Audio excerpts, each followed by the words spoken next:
Hi everybody. So this is the first of a three-part series on laundry. So what I'm going to do is I'm going to show you the washing part, then I'll show you the drying part, which will be a pretty quick one, and then I will do the folding lesson as well. So I am going to start with the washing part, obviously, and let me switch this around. So here's my washing machine, here's my dryer. We'll get to my sweatshirt in a second. So today we are doing darks. Okay, so you should split up your laundry into darks and lights. And let me show you the screen here. So here's the washer, and I know we did a laundry lesson at the laundromat. And I told you it would be far different at home than it would at a laundromat, right? Usually people's home machines are pretty detailed. There's a lot of different parts. So for here, the last time I did laundry, I did sheets. So that's why I have a section here, towels and sheets. Then there's whites and colors. And those are pretty much the ones I use the most. I'll do bulky items sometimes when I'm doing my comforter or a big blanket. Heavy duty, sometimes it works better if I do have a lot of heavier clothes, like jeans. I know it has one for jeans. But I usually just wash jeans in with the colors.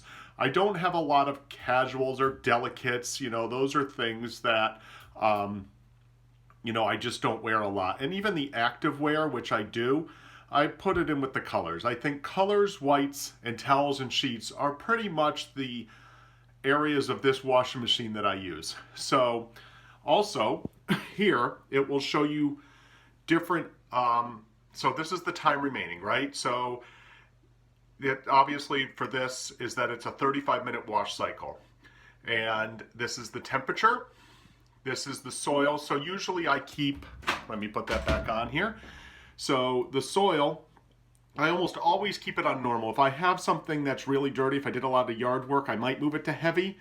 And then the spin, I almost always keep it at normal as well. The only time I don't is if I have like a lot of towels and I think they need to spin out a little more. So the water cycle, so what happens is the water fills up, it senses it, and we'll go over that in a minute. Then it washes it, okay, it spins it around. Then it rinses it out and spins it out so that your clothes stay clean. Now remember what we talked about during our lesson when we went to the laundromat. For the soap, you really don't need a lot of soap. I'm going to be doing a medium load today, okay? So, let me get the screw off here. Sorry for the poor camera work. As you can see here on the side, 1, 2, 3, 4, 5, okay? And really, it only has 3 categories here on the Tide container that I have.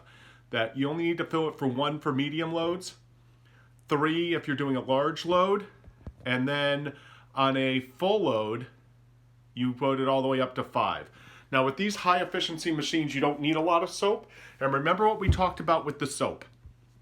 Just the same as the hands, right? That soap attracts dirt. It attracts things and it pulls it away. So if you use too much soap and soap remains on your clothes, it's not a good thing. So you want to make sure you don't overfill it. Okay? So I'm going to gently fill this container.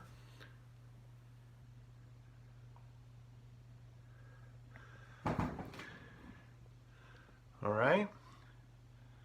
As you can see, it's right at the 1 there, okay?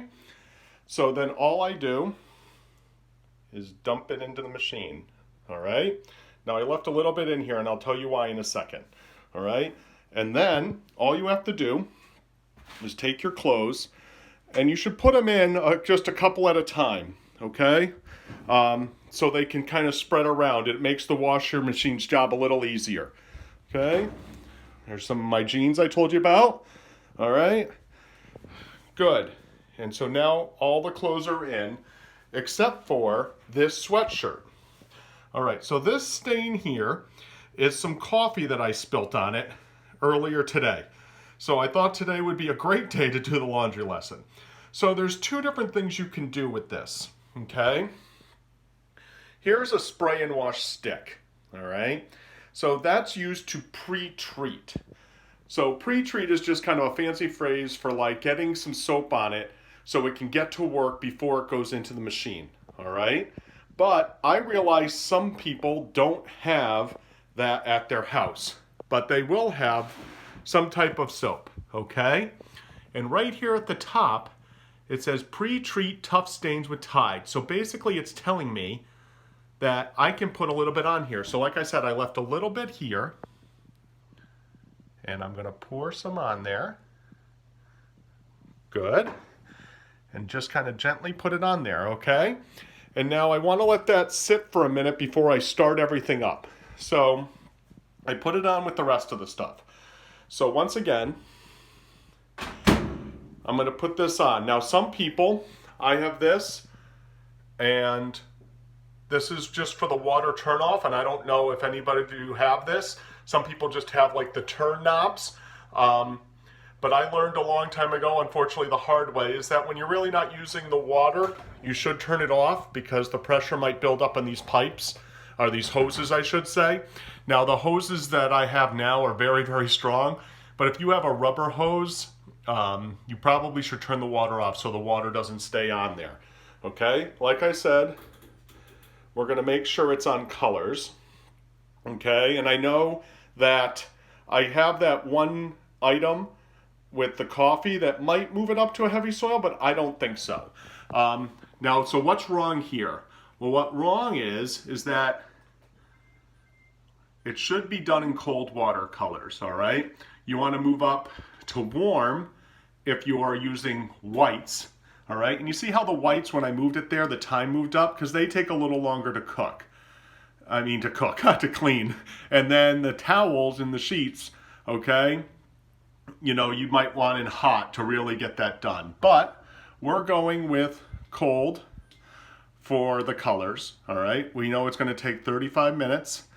With soil, we're going to leave it normal. I think the pre-treating will do that because if I move it up to heavy, see now it's 12 more minutes. See how it went to 35 up to 47? That's 12 more minutes.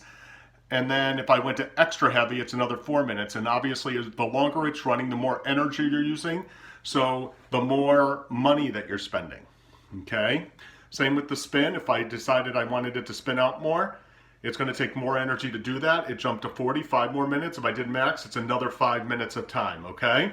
I think normal is plenty. We'll be able to do it in 35 minutes.